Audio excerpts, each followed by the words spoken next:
સનાતન ધર્મ હિત માટે લેવાયા જગતગુરુ શુક્રાચાર્ય મોરારી બાપુ તથા શેરનાથ બાપુ 1500 સાધુ સંતોની ઉપસ્થિતિમાં લેવાયા અગત્યનો નિર્ણય। વિડીયોને અંત સુધી જુઓ અને વિડીયોને શેર કરો।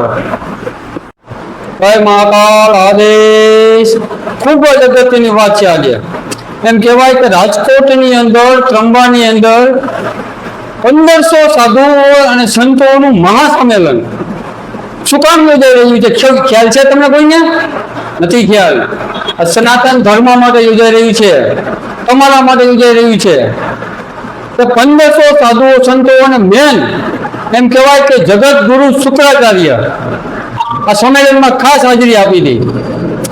અને સાધુ સંતોની સંમેલનની વચ્ચે અગત્યની ખૂબ જ અગત્યની એમ કહેવાય કે જગત ગુરુ શુક્રાચાર્યએ એક સરસ મજાનું નિવેદન આપ્યું છે કે સૃષ્ટિના પ્રારંભથી લઈ અને અંત સુધી સનાતન ધર્મ એક જ છે, સનાતન ધર્મ રહેશે, બીજો એક ધર્મ છે જ નહીં।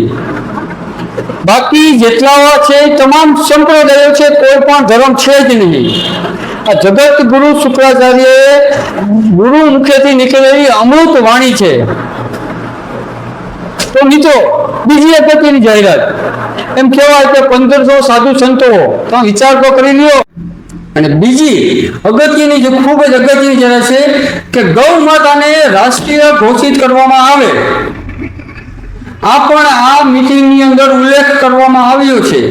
અને બીજું કે જે કોઈ વ્યક્તિ સનાતન વિરોધ કાર્ય કરશે, દેવી દેવતાઓની અભદ્ર ટિપ્પણીઓ કરશે, તેમના માટે પૂરતી કાર્યવાહી કરવામાં આવશે। આ જગત ગુરુ શુક્રાચાર્યના મુખેથી નીકળેલા શબ્દ છે, જે આપણા સનાતન સંપ્રદાયની અંદર ત્રામાના લેખમાં લખાય છે।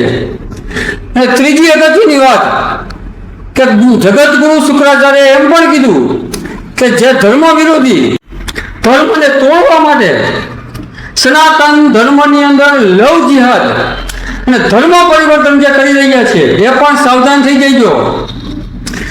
જગત ગુરુ શુક્રાચાર્યએ ચોખ્ખા શબ્દોમાં કીધું છે કે જે કોઈ વિધર્મીઓ આવા કાર્ય કરશે તેની સામે કડક કાર્યવાહી કરવામાં આવશે।